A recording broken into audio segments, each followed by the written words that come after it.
Muy buenas noches. Son las 19 horas del martes 14 de abril de 2020. Estamos en la Ciudad de México, este recinto es el Palacio Nacional y vamos a iniciar la conferencia de prensa diaria sobre la situación de la pandemia de COVID, la enfermedad causada por el virus SARS-CoV-2. Hoy nos vamos a concentrar en el informe técnico y abriremos después a preguntas y respuestas de diversos temas que interesen.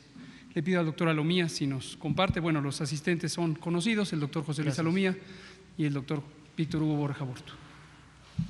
Bien, pues muy buenas tardes con todas y todos.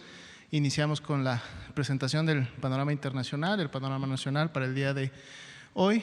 Nuevamente volvemos a observar una disminución en la proporción de casos que se han confirmado en los últimos 14 días a nivel mundial, ahora ya bajó de 60, 59.3%, y esto lógicamente está dado también, ya lo comentábamos, a expensas de la disminución de esta proporción y cantidad de casos en el continente europeo, una tasa de letalidad global que se ha mantenido ahora sí que estable en los últimos 3-4 días de 6.3. En la siguiente diapositiva podemos observar mejor cómo precisamente el continente europeo continúa disminuyendo la cantidad de casos en los últimos 14 días y cómo también la región de las Américas continúa su incremento, ahora ya de un 44%, o sea, del total de casos confirmados en los últimos 14 días.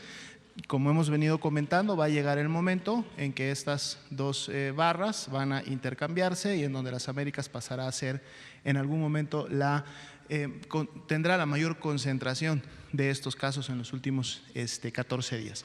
En la siguiente diapositiva actualizamos nuestro panorama nacional, 5.399 casos confirmados, casi ya 24.000 casos descartados de la enfermedad. También se actualiza el número de defunciones a 406 y ahora son ya más de 40.000 las personas que han sido estudiadas en todo el país para esta enfermedad. Nuestro mapa ya de costumbre de distribución de carga de enfermedad, quiere decir de casos confirmados por laboratorio, y la coloración responde precisamente a la cantidad o mayor carga de enfermedad que ha ocurrido en alguno de los estados. Como ustedes pueden ver, los colores en este caso más, digamos, intensos, como un naranja, como un rojo o un café, pues van a representar precisamente a esos estados que han tenido en un momento determinado la mayor cantidad de casos confirmados. Pero en el siguiente mapa vemos ahora esta distribución. Bueno, este es el mapa por barras para que ustedes puedan tener en la estadística los números totales que se han confirmado para cada uno de las entidades federativas, y los colores son los mismos que en su momento se evidencian en el mapa para que puedan tener la correlación. En el siguiente, ahora sí, vemos este nuevo mapa que es el que ahora integra la tasa de incidencia acumulada por cada 100.000 habitantes, en donde podemos ahora sí realizar una comparación en base poblacional entre las entidades federativas, y donde aquí sí podemos decir que las entidades federativas que tienen un color más oscuro es precisamente donde se está dando una mayor dispersión poblacional o en su momento una mayor, digamos, afectación de precisamente transmisión y contagios, porque está basado ahora sí en una tasa de incidencia. Y ahí podemos ver cómo tanto el sureste, en este caso Quintana Roo, como el noroeste, en este caso las dos, Baja California y Baja California Sur, lógicamente la Ciudad de México, que es el pequeño puntito que vemos al centro, representan la mayor tasa de incidencia acumulada en el país. La siguiente diapositiva, por favor. Vamos a ver esta tasa de incidencia precisamente distribuida para que ustedes también puedan tener los datos completos y cómo va la escala, y podamos ver más fácilmente cuáles son los estados que concentran esa mayor tasa de incidencia, y además presentando la nacional, que para los 5.399 casos confirmados a la fecha de hoy es de 4.22 por cada 100.000 habitantes. La siguiente diapositiva podemos ver ya la distribución acostumbrada por grupo de edad, pero además dentro del grupo de edad, las barras amarillas representan a aquellas personas que requirieron una atención en un segundo o tercer nivel, es decir, requirieron ser hospitalizadas, y las barras verdes representan a aquellas que solamente requirieron una consulta externa y su abordaje o su tratamiento fue ambulatorio, es decir, la enfermedad leve versus la enfermedad grave. Y aquí podemos seguir notando cómo a partir de los 60 años de edad y en los grupos hacia adelante, hacia arriba de los 60 años de edad, siempre la barra amarilla supera a la barra verde, lo cual nos está diciendo que en estos grupos de edad tenemos mayor carga de casos graves y por lo tanto mayor carga de personas que se han tenido que hospitalizar. La distribución por sexo, los hombres continúan con un 58%, siendo el sexo más afectado de los 5.399 casos. La siguiente diapositiva, por favor. Aquí tenemos la distribución precisamente del estado clínico en el que estos pacientes han evolucionado, recordando nuevamente que estos son casos confirmados ya con prueba de laboratorio de COVID-19, más allá de la alta carga de ambulatorios que siempre sigue presentándose. Vemos que casi el 11% han sido hospitalizados con una evolución estable, una evolución favorable. Sin embargo, también un 20% han evolucionado de manera grave y un casi 4.4% han tenido que ser intubados, lo que representa la carga más crítica de enfermedad o al paciente crítico. 237 pacientes en esta situación. En la siguiente tabla, que la empezamos a emitir el día de ayer, precisamente en la columna de confirmados encuentran ustedes esa misma distribución, que son los 5.399 casos que se han confirmado al día de hoy, pero además en una columna a la derecha pueden ustedes también encontrar la distribución de los casos que aún son sospechosos, de esos 10.792 que se tienen el día de hoy y que en su momento también se encuentran en algún grado clínico, ¿no?, de evolución. Sigue siendo mayor la parte de pacientes ambulatorios, o sea, lo que son casos leves, pero también van a encontrar reflejados como casos sospechosos pacientes que, por ejemplo, también se encuentran intubados y por lo tanto en estado crítico, que es, digamos, la gravedad más alta que representa la evolución de la enfermedad al día de hoy. Así también tenemos 90 defunciones que están en categoría de sospechosas y cuando tengamos sus resultados podremos también saber si se descartaron para COVID-19 o pasan lamentablemente a formar parte de la estadística que el día de hoy también se actualizó a 406. En la siguiente diapositiva podemos ver precisamente la distribución de estos 406 defunciones, ahora presentadas por la fecha de defunción, es decir, la fecha en la que ocurrió la defunción.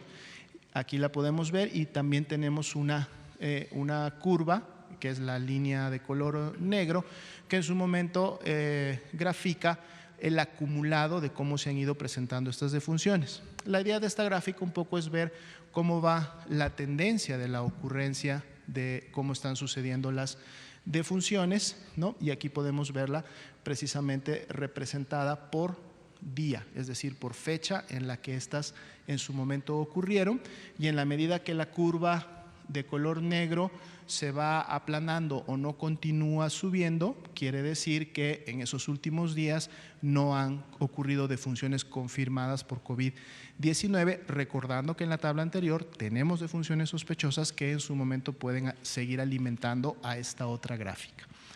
La siguiente diapositiva también es en relación a las defunciones, en este caso por sexo, vemos una afectación todavía superior al sexo de hombres, 70% lamentablemente han fallecido, y tenemos también la distribución por grupo de riesgo. Esto es importante seguirlo reiterando todos los días: hipertensión, diabetes, obesidad, enfermedad pulmonar obstructiva crónica, tabaquismo, enfermedad cardiovascular en un momento determinado, como las primeras comorbilidades o factores de riesgo que hay en las personas. Y decimos que es importante mencionarlo junto con los grupos de edad, porque entonces son las personas que, conociendo que tienen una enfermedad de estas que están enlistadas o que tienen más de 60 años de edad, son los grupos que más deben de cuidarse en estos momentos, son los grupos que más se deben autorresguardar y son los grupos a los que las familias, los amigos deben de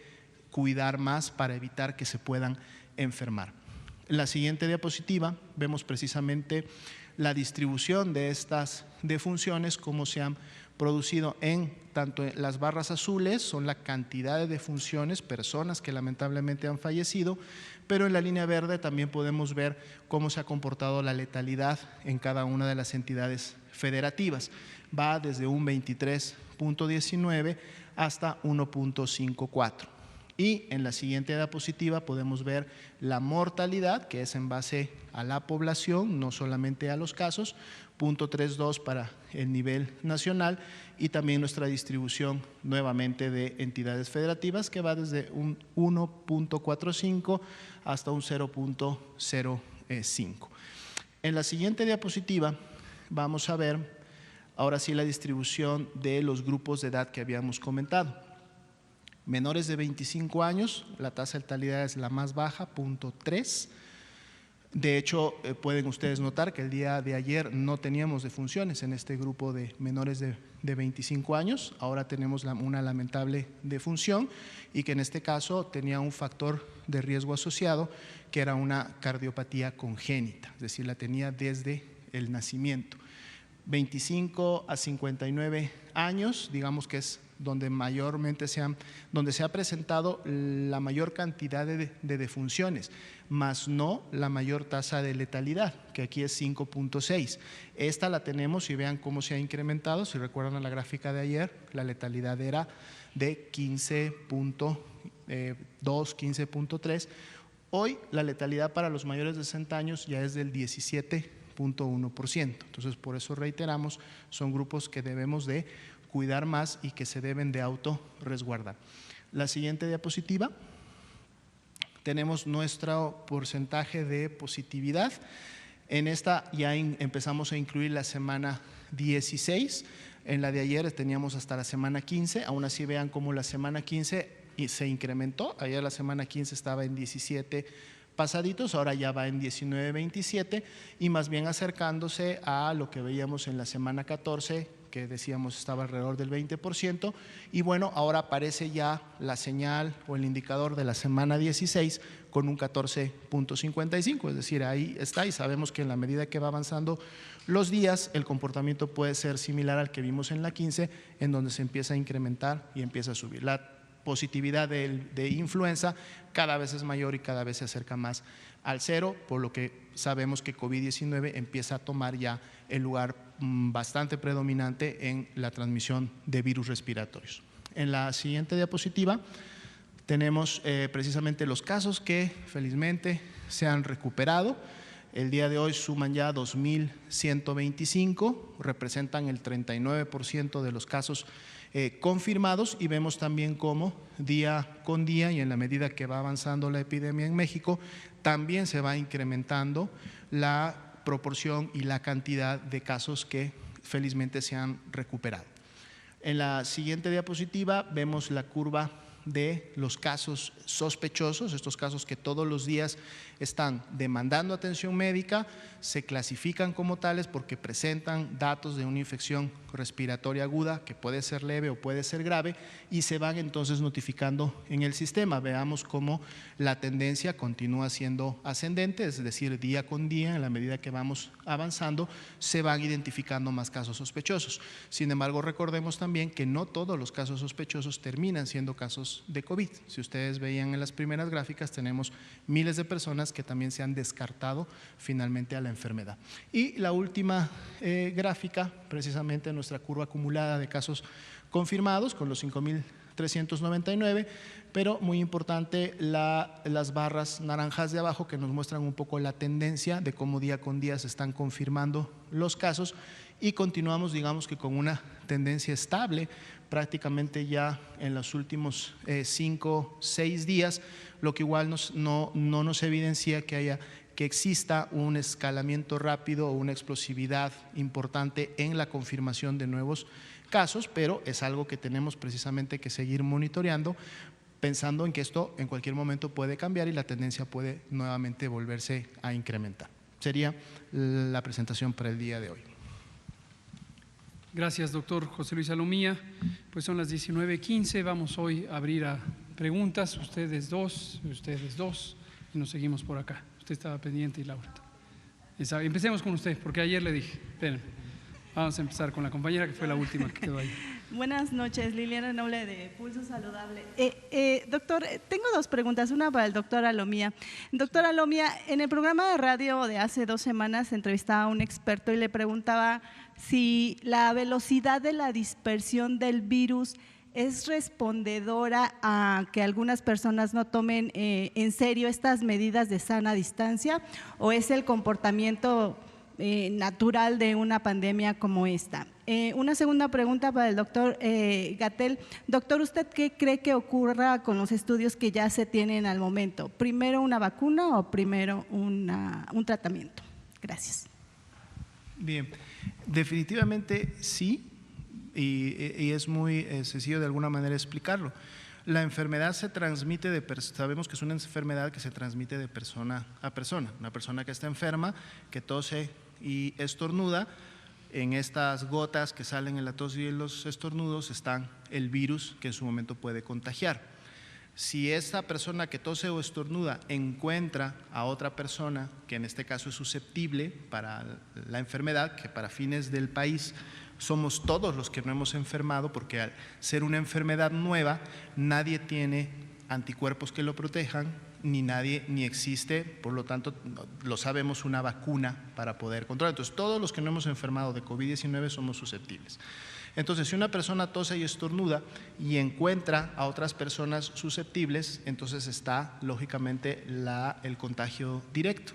Si las medidas de sana distancia no se dan, si las personas siguen conglomerándose en actividades sociales, al aire libre o más aún en espacios cerrados, donde entonces la transmisión todavía se da con mayor eficiencia, entonces claro que vamos a tener una mayor tasa de transmisión y vamos a tener una mayor cantidad de personas infectadas y que muchas de ellas van a enfermar, muchas de ellas van a ser casos graves y pueden en su momento también fallecer. Por eso la importancia de acatar las medidas de sana distancia, del autorresguardo domiciliario que estamos teniendo, independientemente de tener o no síntomas, porque esto es lo que produce es precisamente un distanciamiento entre las personas que evita que esa tasa de infección o que esa probabilidad de contagiarse esté presente. ¿Y por eso la incidencia acumulada o No, bueno, la incidencia acumulada precisamente, como su nombre lo dice, es en una base de población.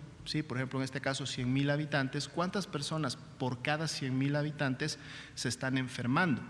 Si la tasa de incidencia acumulada empieza a tener un crecimiento rápido, quiere decir que muchas más personas se están contagiando y por lo tanto que las medidas no están siendo efectivas.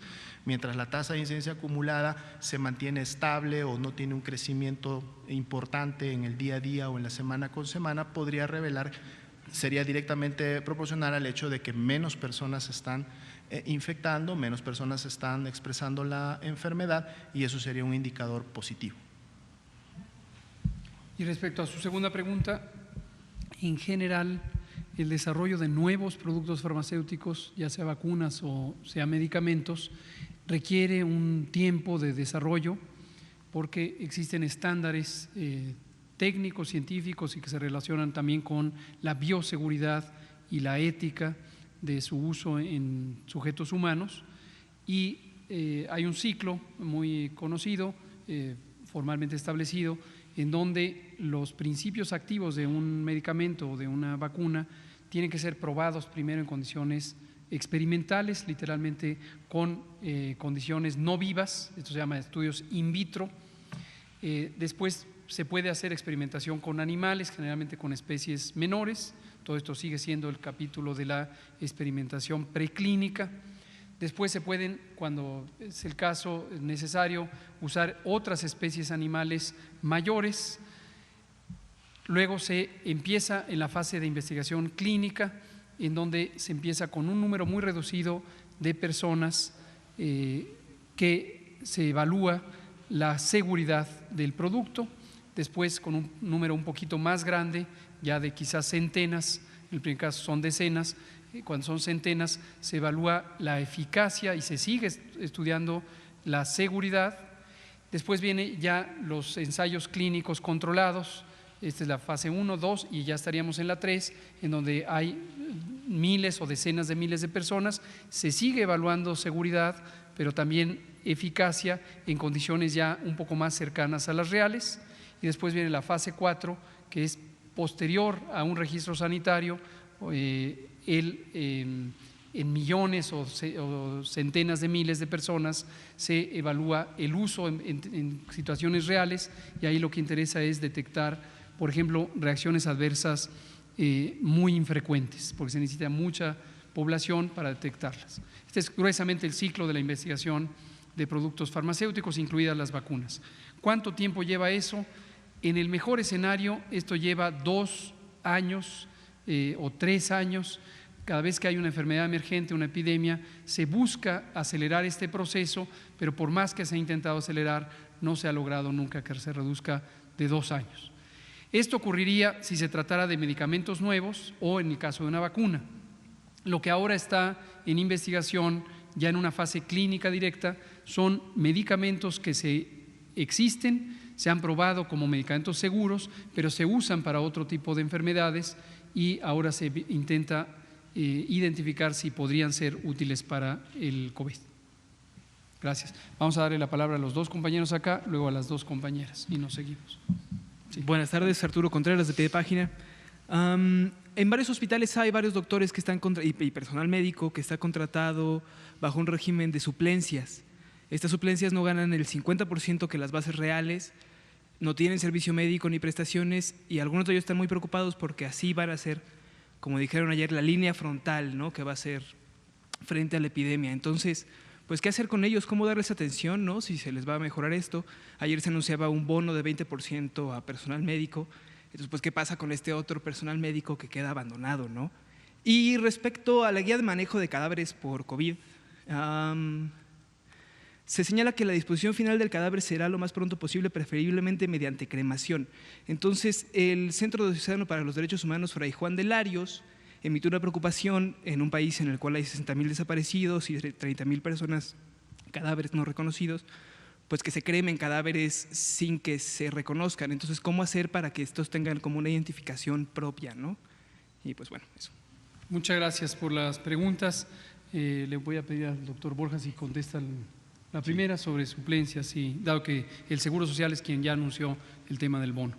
Sí, en el caso del IMSS, todos los médicos, enfermeras y demás categorías que son contratados para estos siguientes 3 meses de la epidemia en los picos más altos, y tendremos una extensión hasta 6 meses de contratación, van a ser contratados en algo que llamamos nosotros por obra determinada. Esto les da las prestaciones de la seguridad social, les da el servicio médico y demás.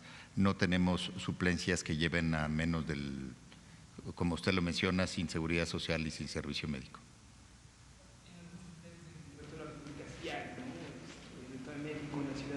¿Qué con ellos? Sí, eso no lo podría contestar. Exacto. Aquí, esto es lo que acaba de describir el doctor Borja, se refiere a las condiciones de contratación del Seguro Social, y en los sistemas estatales de salud, en su conjunto, existe cerca de 98,000 miembros del personal clínico, no solamente médicas y médicos, también enfermeras, enfermeros, químicas, químicos, psicólogas, psicólogos, etcétera, que están contratadas y contratados en estas condiciones que se les llama precarias, y son precarias precisamente por lo que usted observa, que no es una base laboral, no tienen las prestaciones de ley en toda su extensión, tienen a veces algunas, y en términos salariales también son irregulares.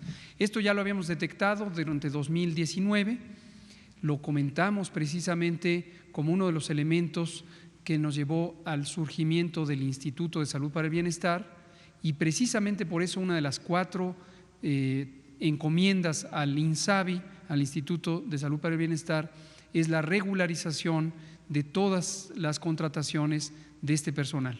Esto fue antes de COVID.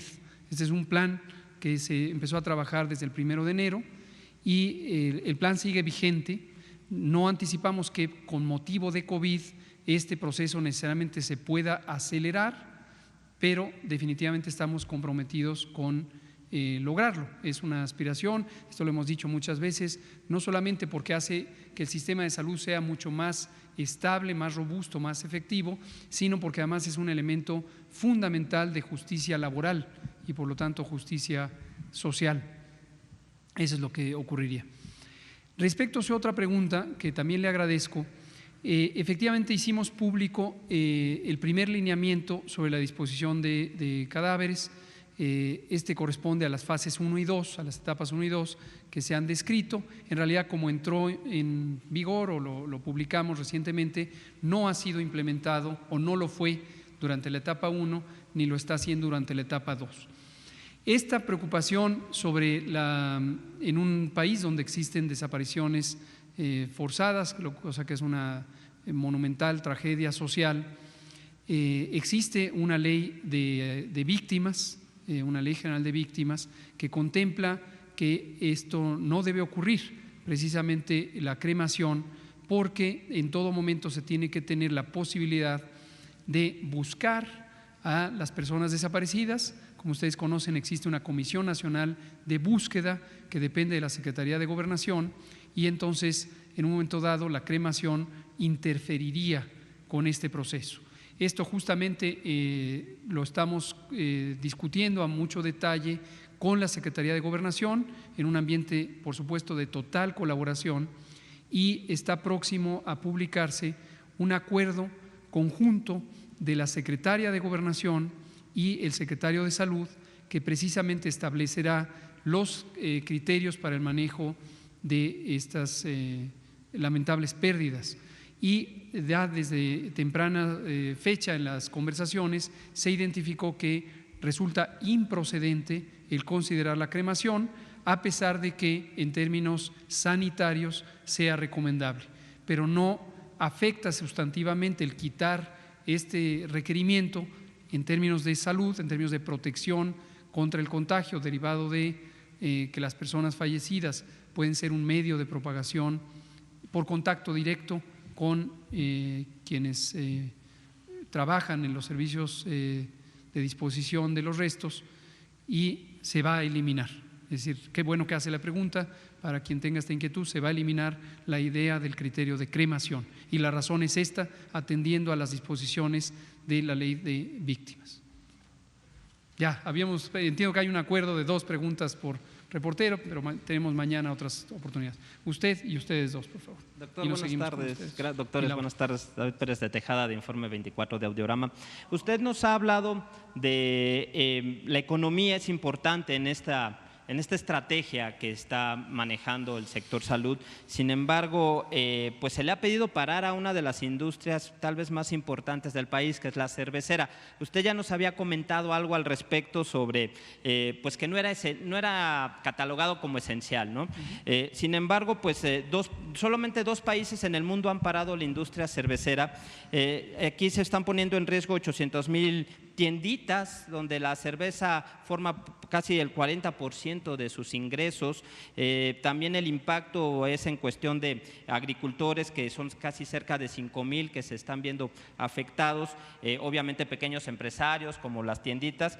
Más allá de que entiendo que no sea un artículo de primera necesidad, sigue siendo un principal producto agroindustrial, es una exportación del 25% total del país y los impuestos que genera representan el 4% de los ingresos presupuestarios del gobierno. Por ello me surgen estas dudas.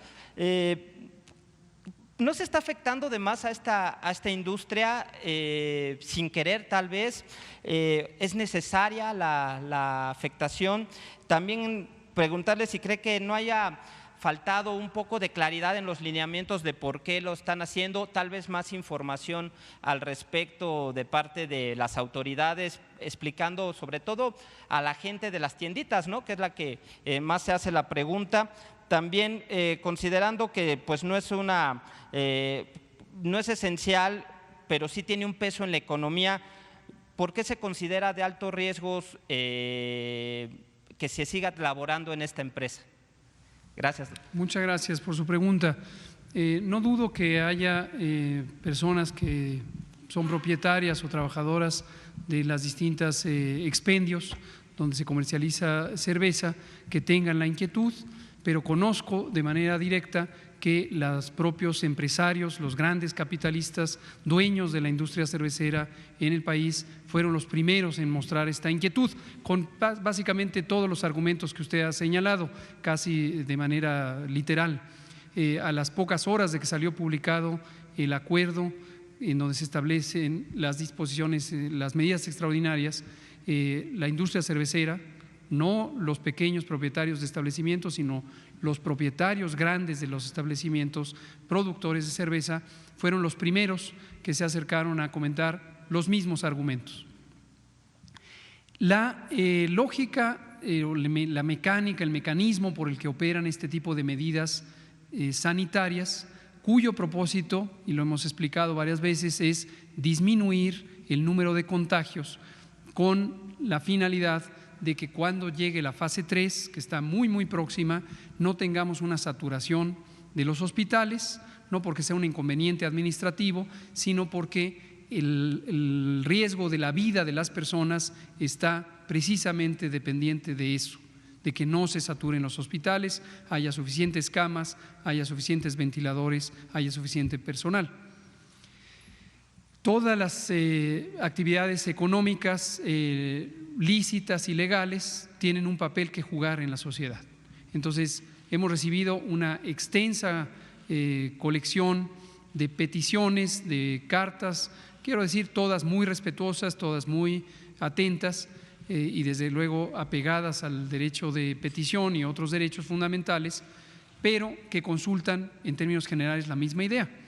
Cada quien, lo cual nos parece entendible, identifica su sector, en este caso industrial, en otros casos comercial, en otros de servicios, como esencial.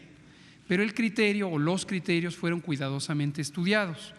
Tomamos como referencia precisamente algunas de los lineamientos de actividades esenciales que existen en el mundo para contrastarlos con algunos que habían desarrollado en México, en particular la Secretaría de Economía, y se hizo un cuidadoso análisis conjunto entre la Secretaría de Salud, la Secretaría de Economía, la Secretaría del Trabajo, por considerar solo algunas de las que participaron en el proceso. Al final del día hay unas que entran en lo esencial y hay otras que no entran en lo esencial, y es comprensible que los que no entran en lo esencial y deben parar tengan la inquietud. En fecha reciente, el jueves pasado, se emitió un oficio por parte de la Dirección General de precisamente de Malta, de Cebada, de la Secretaría de Agricultura, donde se autorizó la venta de la cebada precisamente porque los productores agrícolas no tienen la capacidad de almacenarlo. Entonces se aceptó como válida de manera muy temporal, muy acotada en el tiempo, que la industria cervecera recibiera esa cebada, pero nada más, no se autoriza la continuidad de operaciones. La medida finalmente es temporal, está claramente estipulada en el acuerdo publicado en el Diario Oficial el 31 de marzo y queda muy claro quién es esencial. Todo el que no identifique ahí a su sector como esencial no está considerado esencial y debe parar o debe continuar en paro hasta que se levanten las medidas, cuyo propósito es salvar la vida. Gracias. Vámonos por acá, ustedes dos, y luego allá usted y usted y usted, y nos seguimos por acá. Hola, Ernestina Álvarez de MBC. Yo quisiera preguntarle, hoy se tuvo una reunión virtual con los secretarios estatales. Es correcto. ¿Cuáles son los acuerdos a los que llegaron con el tema de la reconversión?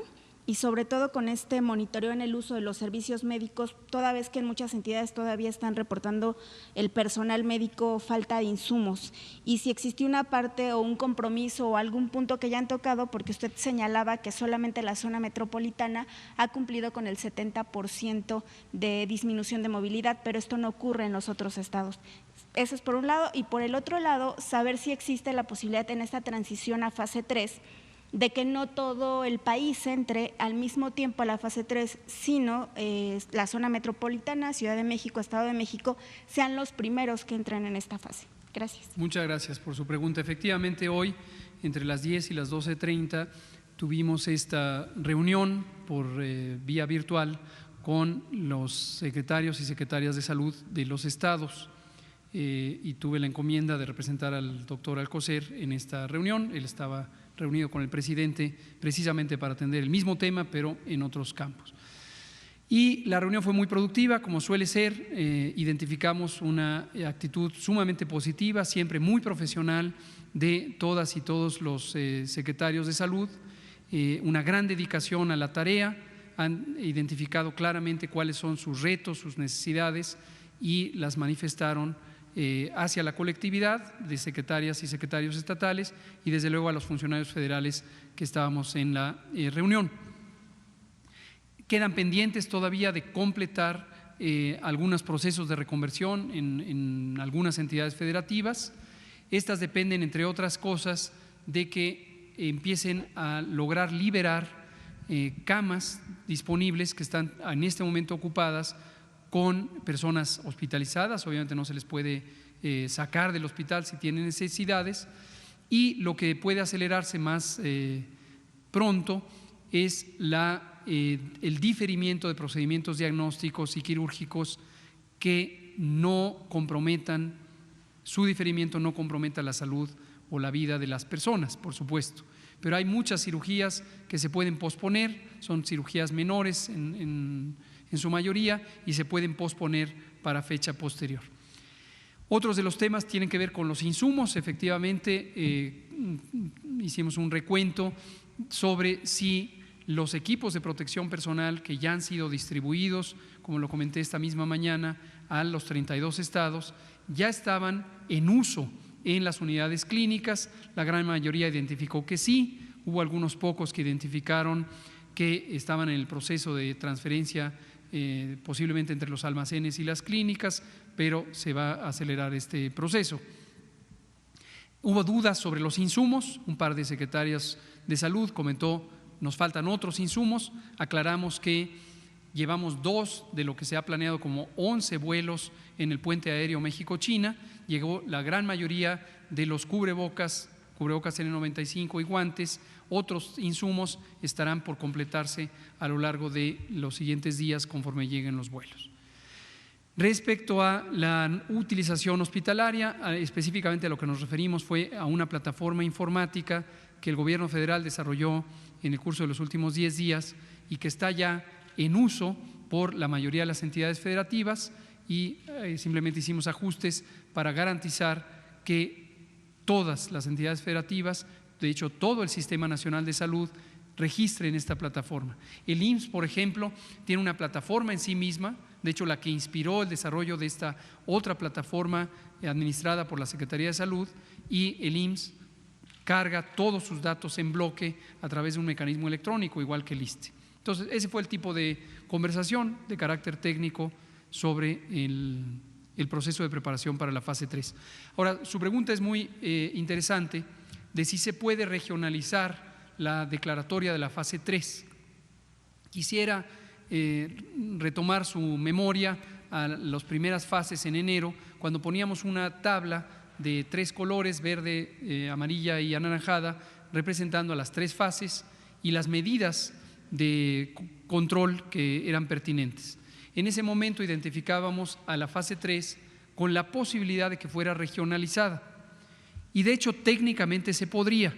Efectivamente hay zonas como el Valle de México que tienen ya una propagación que podría corresponder con fase 3, lo es también el caso de algunos de los estados que aparecen en el mapa pintados de amarillo o de color ocre.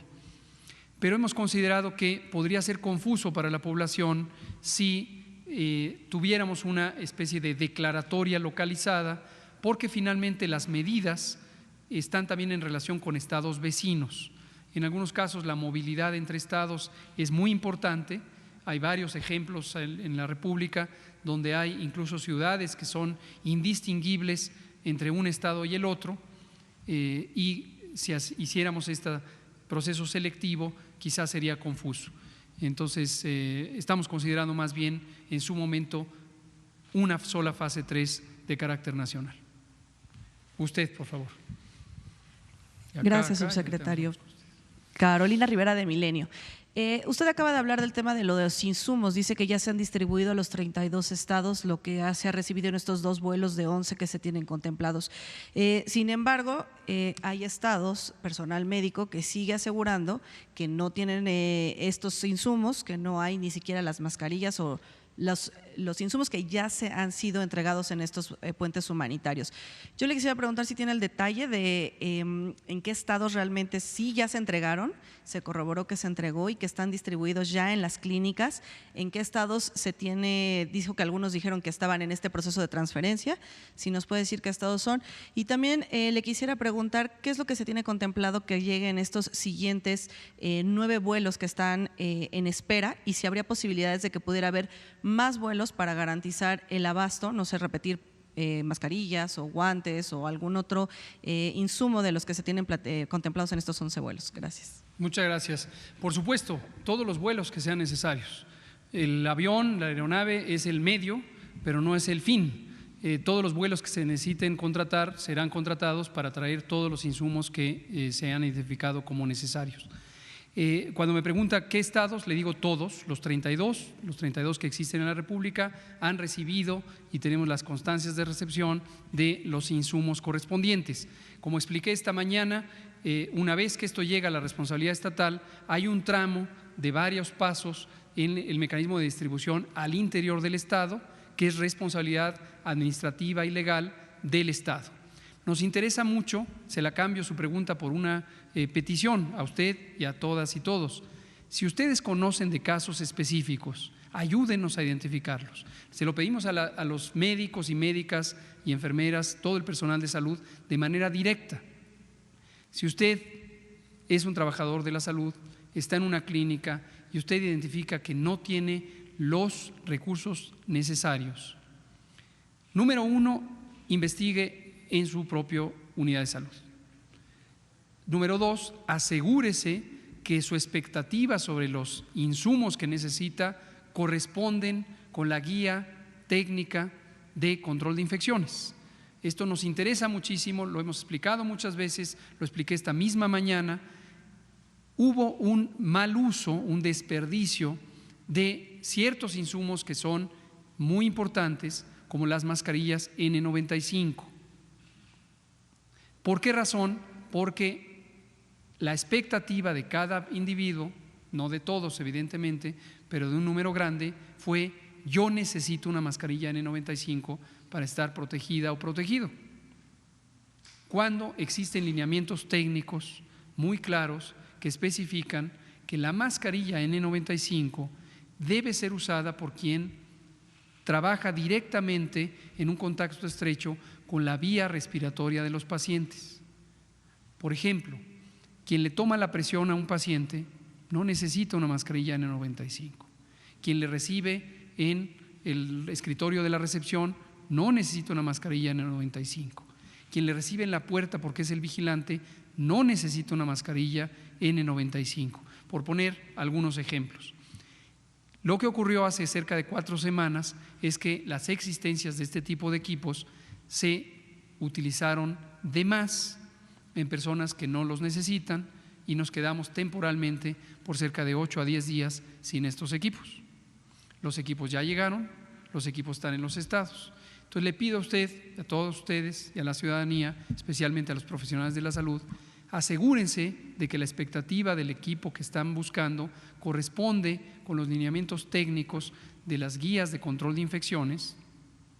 Si este es el caso y no los tienen, denúncienlo. Ayúdenos a que se denuncie, porque sabemos por experiencia que en ese último tramo de control puede haber varios obstáculos que impidan que finalmente lleguen las mascarillas a el sitio de uso.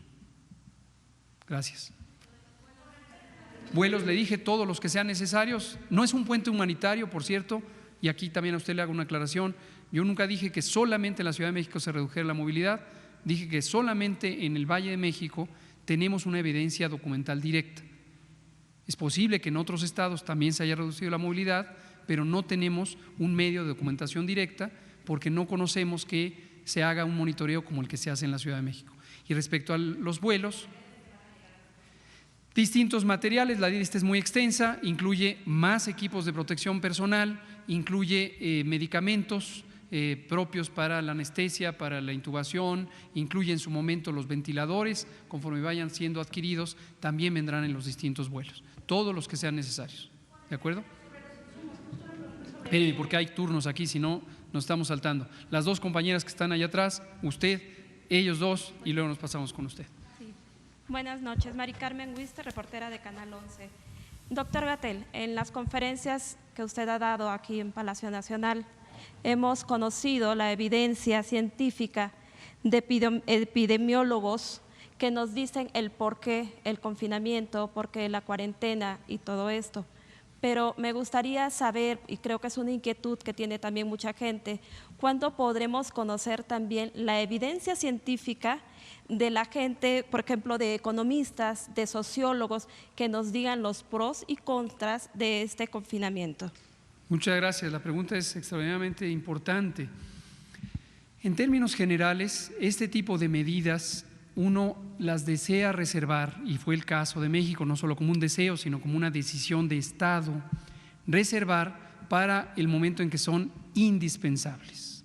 Recordarán quizá que en enero y febrero empezó de manera creciente voces, opiniones en algunos periódicos, en algunos columnistas, en las redes sociales, que de manera cada vez más vehemente exigían que en México tomara ciertas disposiciones análogas a las que en ese momento se estaban tomando en países como Italia, España y otros países europeos, o en un momento dado también Estados Unidos. Y repetidamente decíamos, hay dos razones importantes para no tomar ese tipo de medidas, de hecho 3 razones. La primera es, algunas de estas medidas no tienen una base sólida en términos técnicos, concretamente nos referimos al tema del cierre de vuelos, y hemos comentado que en toda la historia de la epidemiología no se ha documentado que el cerrar físicamente las fronteras tenga una utilidad para el control de la propagación de infecciones. La segunda razón fue, dijimos, hay otras medidas que en su momento México tomará, pero no en ese momento, porque México entró a la epidemia un mes después que Europa o que Estados Unidos. Y en tercer lugar, lo que dijimos es, estas medidas tienen límite. ¿Por qué razón? Porque tienen un efecto adverso o múltiples efectos adversos, efectos secundarios sobre la economía, sobre la sociedad. Y enfatizamos que una de las mayores preocupaciones era el conjunto de la economía del país, pero también las economías familiares, porque México, a diferencia de muchos países europeos, tiene una distribución de los ingresos, de la riqueza, extremadamente desigual. Hay una enorme injusticia económica y social en México desde hace 40 años y cada vez ha sido peor, al grado que la mitad de la población mexicana vive en condiciones de pobreza y cerca del 12% en condiciones de extrema pobreza. Y esto repercute porque cada una de estas personas vive literalmente al día. No vive de un salario fijo, vive de las ganancias que tiene en un comercio, muchas veces de actividades económicamente inestables o informales. Bueno, nos reservamos las intervenciones hasta el momento en que era indispensable ejecutarlas y hubo 2 señales para considerarlo.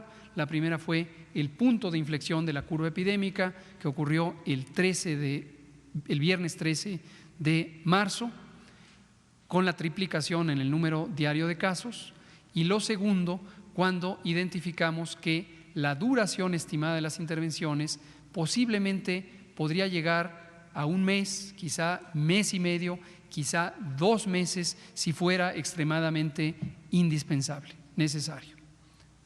Regresando a su pregunta, que me parece enteramente válida, podemos traer a las personas expertas porque existen, mayormente esto ha sido a través de la Secretaría de Economía.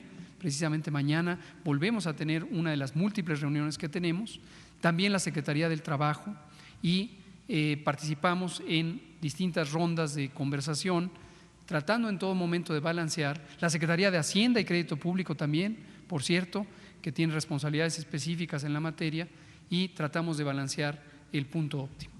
Muchas gracias. Doctor, por favor. Sí, a mí me gustaría mencionar que en los últimos días hemos estado muy preocupados y ocupados por conseguir los materiales, sobre todo los ventiladores, los respiradores que vamos a necesitar para este cupo máximo. Y hemos también recibido ofertas de donaciones, pero hay una ayuda que yo me gustaría pedirle a la población. Ayúdenos a evitar que los pacientes lleguen, ayúdenos a evitar el contagio. La mejor manera como nos pueden ayudar para los médicos que estamos tratando pacientes y que necesitamos de esos ventiladores es disminuyendo el contagio, el distanciamiento social.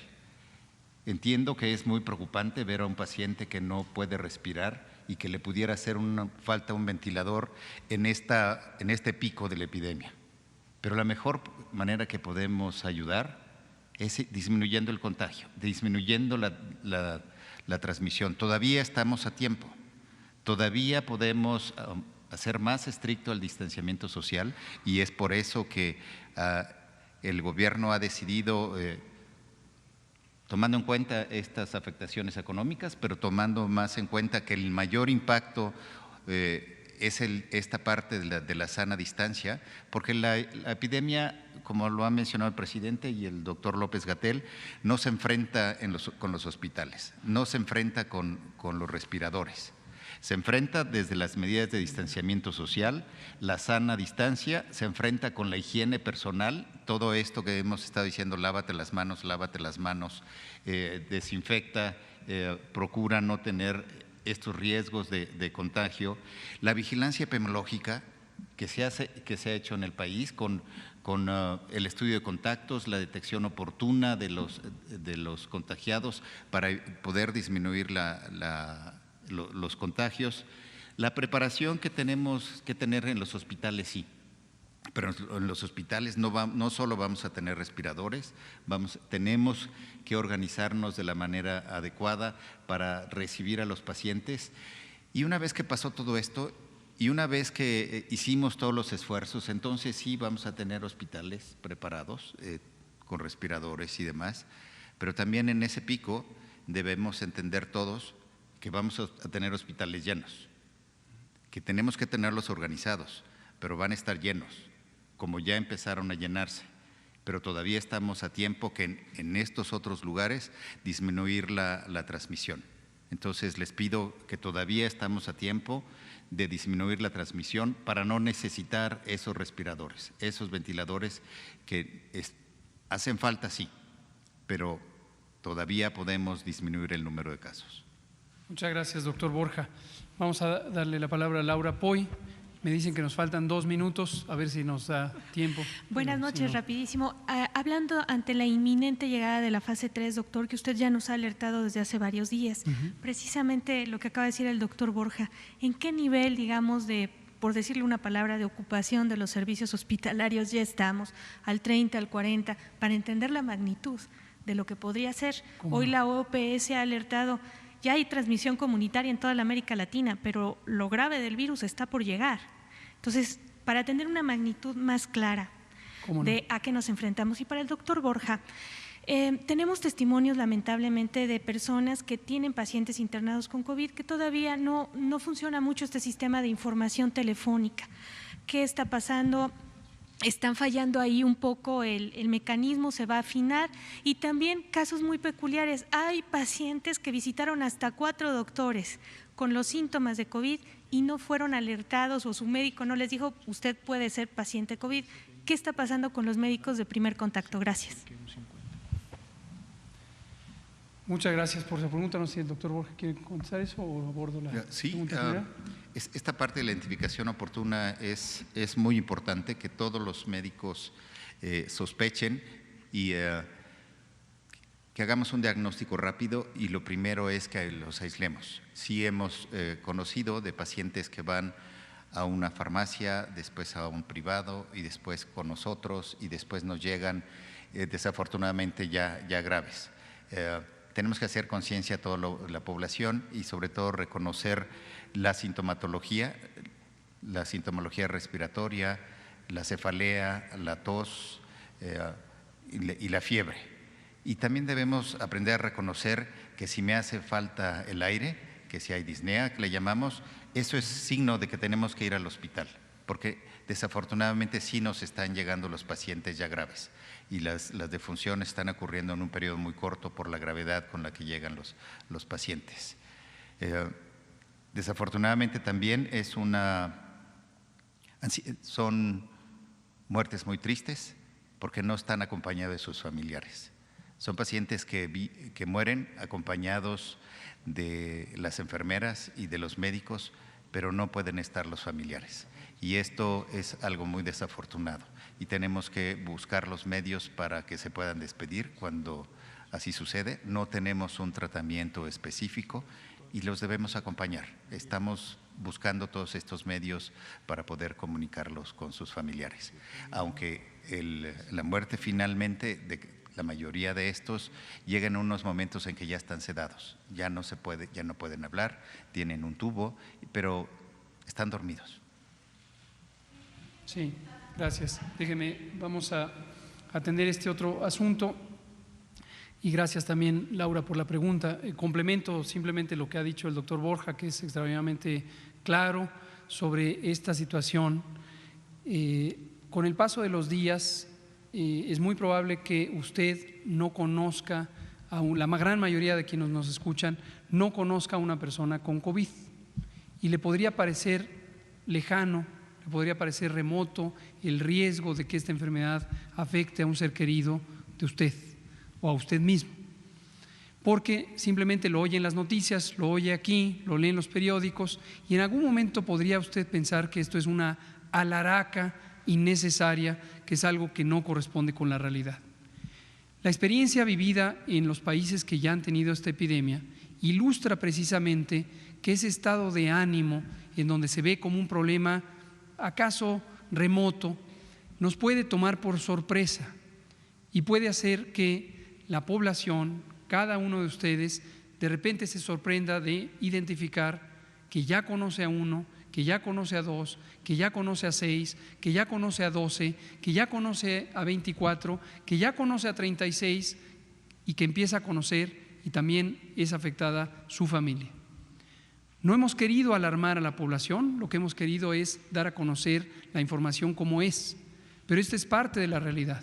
Cuando hablamos de crecimiento exponencial, es un tecnicalismo matemático para referirnos que esto no aumenta de un caso en un caso en un caso, sino que precisamente tiene esta progresión. 2 casos, mañana 4, mañana 8, mañana 16, mañana 32, etcétera.